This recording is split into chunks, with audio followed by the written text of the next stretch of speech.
thinking of painting the outside of the Murphy bed today. It's going to be about 90 degrees, and I think it'll dry pretty quickly. One of the issues I was having with the screen at the back is that frame stayed sticky and never dried. It's even sticky now, and so the screen like has stuck to it and stuff. I'm gonna have to resand and probably paint with a different kind of paint. I don't know why that brand new can of spray paint wouldn't dry, but I gotta redo that work. We've got some holes in the body that need some attention. The simple solution is just to add a rivet for some of these. This cluster I made a patch for, so I'm going to cover that up basically like that. But these one-off holes here and here, there's two over here in the trim, and there's other ones elsewhere on the body. We're going to basically implement the simple solution to just add a rivet like it should be there. I'm going to start with these two holes in the belt line. Just going to use a normal pop rivet. Because these are smaller, there's no point in making them any bigger, just to put a larger size rivet in. I think it's time to make some preliminary flooring decisions. I've been looking at coin flooring, which is popular in van builds, and I've been looking at like gym flooring and garage flooring, something that's going to wear very well.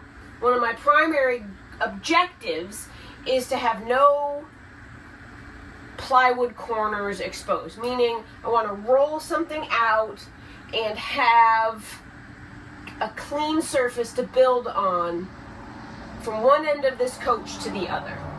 While I've been sleeping this morning, Andrew has done some sealant around the outside, and I feel like that is the first step into really getting a floor in here. I don't want to drop a floor in here and then have things soaking into the plywood underneath it and sort of hidden from view. I want to make sure we're totally sealed up and everything is ready to go and roll out that floor. However, the big box stores have said it will take approximately 2 weeks to get the material, so I want to order that now.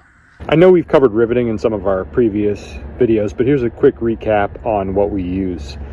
Denatured alcohol to clean the surface if you've got any adhesive or anything left over still on the surface.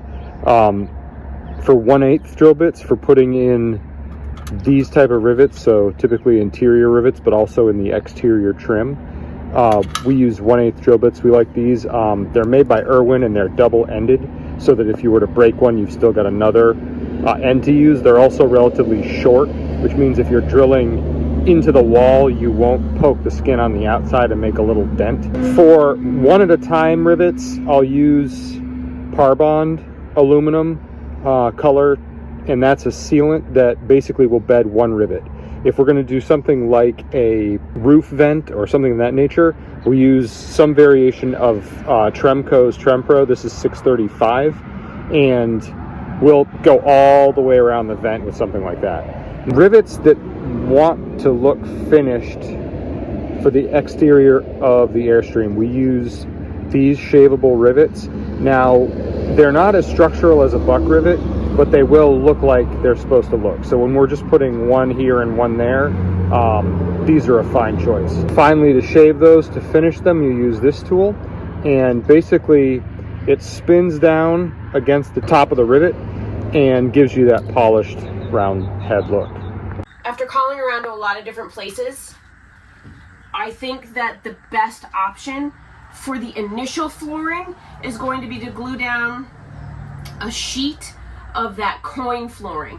I can get a roll that's 7.5 feet wide by 17 feet long, which is vaguely this dimension, and then cut it to fit and then glue it down. Well, that won't be luxurious or any sort of cushioning on your feet when you're walking.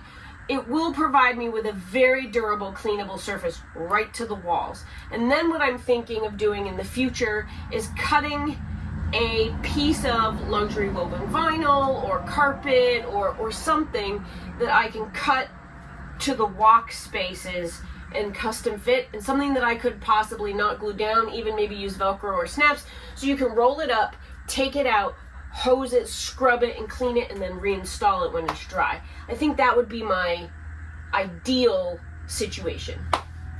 I've decided here on final placement of the patch, and I've begun to install it with the clecos, which will hold it in place till I can put rivets. Normally rivet placement would be based on measurements, but in this case I placed them based on how they looked.